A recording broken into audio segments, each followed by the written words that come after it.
اعلان کیا جاتا تھا، او قرآن والو، او حافظو، تمہیں جو بھی قرآن یاد ہے۔ میں کہتا ہوں میں تو حافظ نہیں ہوں۔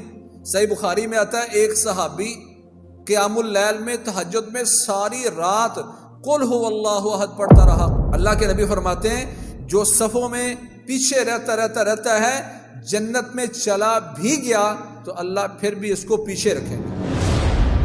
فضیلت الشیخ مفتی عبداللطیف اسلامک اسکالر، بہت بڑے محدث اور بہت بڑے تابعی عبید بن عمیر فرماتے ہیں کان یقال اذا جاء الشتاء، ہمارے صحابہ کے دور میں جب سردی شروع ہوتی تھی تو کیا کہا جاتا تھا؟ سردی شروع ہو گئی تو آوازیں لگنا شروع ہو جاتی تھی، کہا جاتا تھا، کیا کہا جاتا تھا؟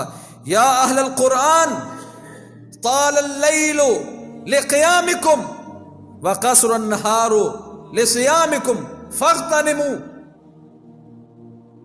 اعلان کیا جاتا تھا، او قرآن والو، او حافظو، تمہیں جو بھی قرآن یاد ہے۔ میں کہتا ہوں میں تو حافظ نہیں ہوں۔ صحیح بخاری میں آتا ہے ایک صحابی قیام اللیل میں تہجد میں ساری رات قل هو اللہ احد پڑھتا رہا، قل هو اللہ احد، سورۃ اخلاص بار بار بار۔ دوسرے صحابی نے آ کر محمد کریم صلی اللہ علیہ وسلم کو شکایت کر دی، یا رسول اللہ یہ ساری رات قل هو اللہ پڑھتا رہا ہے کأنہ یتقالها۔ شکایت کرنے والے نے اس کو قلیل اور تھوڑا سمجھا اور آ کے کہا یا رسول اللہ یہ ساری رات قل هو اللہ پڑھتا رہا ہے۔ آپ نے کہا اللہ کے بندے تو اس کو قلیل سمجھتا ہے، تھوڑا سمجھتا ہے، قل هو اللہ احد ثلث القرآن ہے، ایک دفعہ قرآن پڑھنے پر ثلث القرآن کا ثواب ملتا ہے، ایک تہائی قرآن کا ثواب ملتا ہے، 3 دفعہ پڑھا 10 دفعہ پڑھا، یہ اس نے جو کیا بہت بہتر کیا۔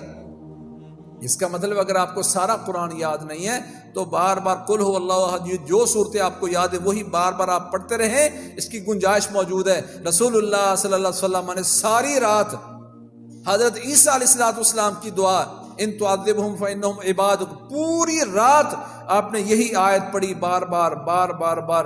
یہ میں سمجھتا ہوں امت کے لیے ایک سبق ہے، جس کو ایک آیت بھی آتی ہے وہ ساری رات وہ پڑھتا رہے، اللہ کریم اس کو بھی قیام اللیل تہجد کا پورا ثواب نصیب فرمائے۔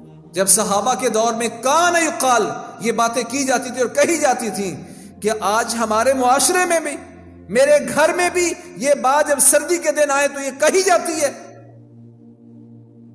میرے اہل و عیال میں، میرے بیوی بچوں میں، میرے خاندان میں۔ صحابہ کہتے ہیں، عبید بن عمیر کہتے ہیں کان یقال، تابعی ہیں، صحابہ کا دور اس نے پایا ہے۔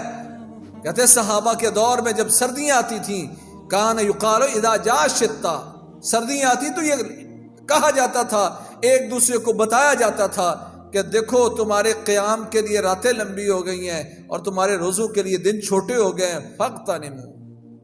یہ سردی، یہ موسم سرما اللہ کی نعمت ہے، جہاں اللہ کی نعمتیں کھاتے ہیں فائدہ اٹھاتے ہیں، وہاں عبادت کے لیے بھی الشتاء غنیمت العابدین۔ اسی لیے حضرت عمر فرمایا کرتے تھے عبادت گزاروں کے لیے سردی، یہ سردی کے دن غنیمت ہے، فائدہ اٹھانے کے دن ہے۔ تو انشاءاللہ موسم سرما کے کیا کیا آداب ہیں، اللہ نے اسلام میں اس نے کیا کیا خوبیاں بتائی ہیں، کیا کیا سہولتیں دی ہیں، اس پر بھی ہم انشاءاللہ بات کریں گے۔ میرا خیال ہے میں 1-2 دفعہ پہلے بھی عرض کر چکا ہوں، اس وقت بہت سارے ہمارے بھائی سمجھدار وہ باہر دھوپ میں بیٹھے ہوئے ہیں جبکہ آگے صفیں خالی ہیں۔ میرا خیال ہے ایک دفعہ حدیث سننے پر عمل سے وہ حدیثیں یاد ہوتی ہیں۔ اللہ کے نبی فرماتے ہیں تم صفیں ایسے کیوں نہیں ملاتے جس طرح اللہ کے ہاں اللہ کے فرشتے ملاتے ہیں۔ صحابہ نے کہا یا رسول اللہ وہ کیسے ملاتے ہیں؟ کہا یتمون الصف الاول فالاول، پہلی صف مکمل کرتے ہیں اور اس کے بعد والی۔ ہمارے احباب صرف دھوپ کے چکر میں وہ باہر بیٹھے رہتے ہیں جبکہ اسلام اچھا۔ ایک سخت ترین حدیث بھی ہے، اللہ کے نبی فرماتے ہیں جو صفوں میں پیچھے رہتا ہے جنت میں چلا بھی گیا تو اللہ پھر بھی اس کو پیچھے رکھیں گے۔ چھوٹی بات نہیں ہے۔